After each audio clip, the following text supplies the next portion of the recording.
Halo sahabat pelajar, selamat berjumpa kembali dalam pembelajaran kali ini. Semoga kalian semua dalam keadaan sehat selalu. Masih semangat belajar? Dalam video pembelajaran kali ini kita akan membahas tentang bioproses dalam sel, terutama tentang mekanisme transport membran. Sahabat belajar, masih ingatkah kalian tentang gambar struktur membran sel ini?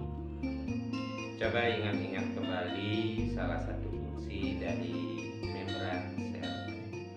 Salah satu fungsi membran sel adalah untuk mengatur keluar masuknya glukosa dari dan ke dalam sel.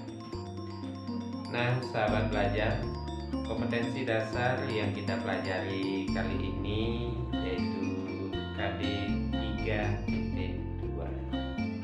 Setelah kalian menyimak video pembelajaran nanti, kalian diharapkan mampu menjelaskan pengertian mekanisme transport membran, menganalisis mekanisme berbagai jenis transport pasif, dan menganalisis mekanisme berbagai jenis transport aktif. Baiklah sahabat belajar semuanya, marilah kita simak video mekanisme transport membran. Mekanisme transport membran. Mekanisme transport pada membran adalah proses keluar masuknya molekul zat melalui membran sel.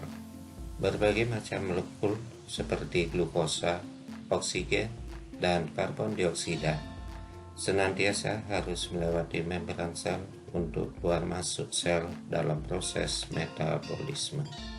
Transport membran pada sel berdasarkan penggunaan energinya dibedakan menjadi dua, yaitu transport membran pasif yang tidak memerlukan energi dan transport membran aktif yang memerlukan energi. Transport membran pasif.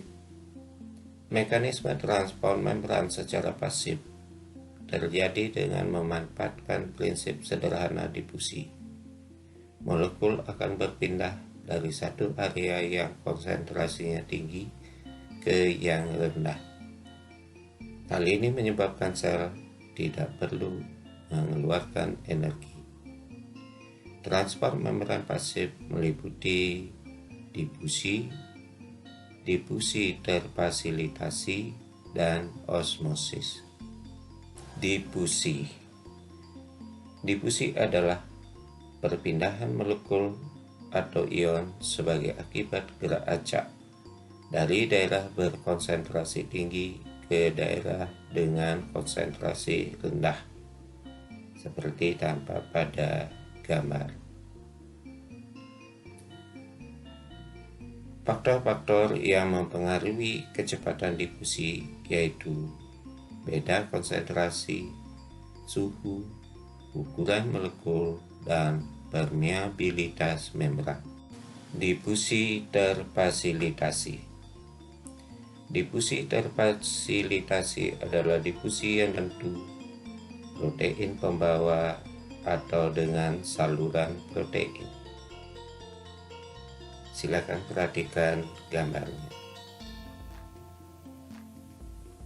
Molekul yang melewati membran sel dengan difusi terfasilitasi adalah molekul-molekul berukuran besar seperti glukosa maupun molekul-molekul kecil seperti air yang memiliki protein membran khusus sebagai media transport. Osmosis.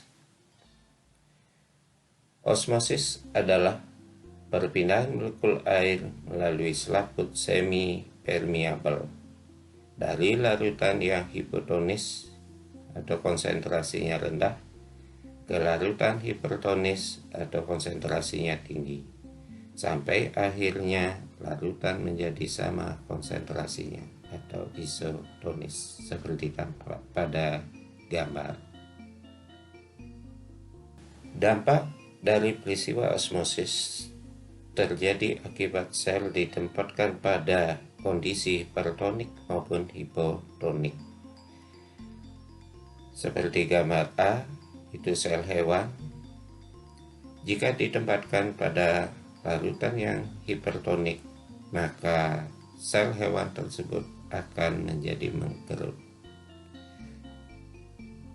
Sedangkan pada larutan yang hipotonik, maka sel hewan itu akan menyerap air sehingga ukuran selnya menjadi membesar dan berakibat bisa menjadi pecah.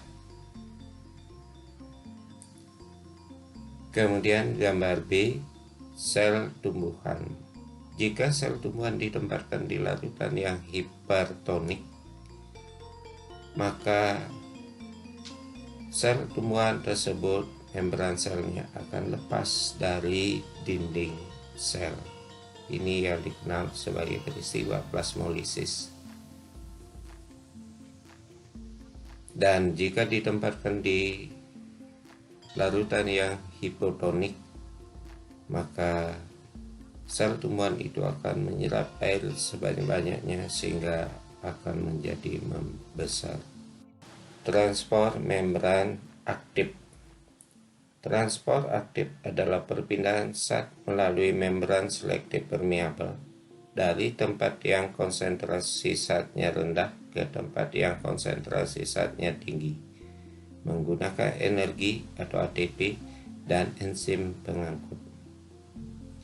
Mekanisme transport pada membran secara aktif terjadi karena molekul tidak bisa dilewatkan secara langsung melewati fosfolipid bilayer atau karena jumlah molekul di luar sel yang lebih sedikit. Transport membran aktif meliputi pompa ATP, kotransport, dan endositosis. Pompa ATP. Mekanisme pompa ATP terjadi akibat perubahan pada protein membran yang mengalami perubahan bentuk sehingga memungkinkan molekul bisa melewatinya untuk keluar atau masuk sel. Silakan perhatikan ilustrasinya.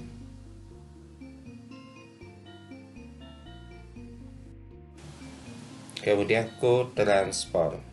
Kotransport adalah transport zat yang mengaktifkan transport zat lain melewati membran plasma.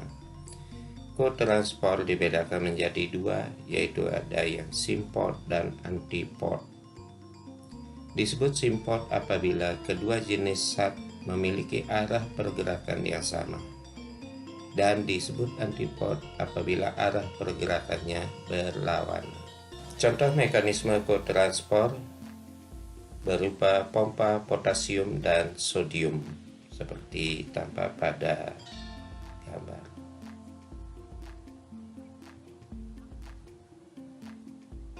Endositosis dan eksositosis. Endositosis adalah transport makromolekul dari materi ke dalam dan materi ke dalam sel dengan cara membentuk vesikula baru dari membran plasma. Endositosis dibagi menjadi dua, yaitu pinositosis, pemasukan zat cair, dan fagositosis, pemasukan zat padat, seperti pada gambar. Kemudian eksositosis adalah transport makromolekul dan materi keluar sel dengan membentuk vesikula baru seperti pada gambar.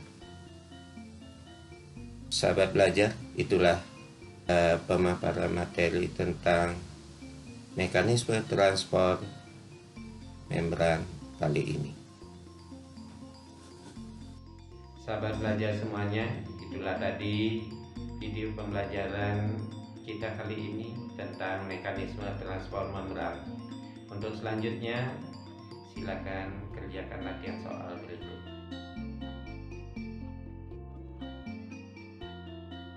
Sekian dulu perjumpaan kita kali ini. Sampai berjumpa kembali di video pembelajaran berikutnya. Salam sehat.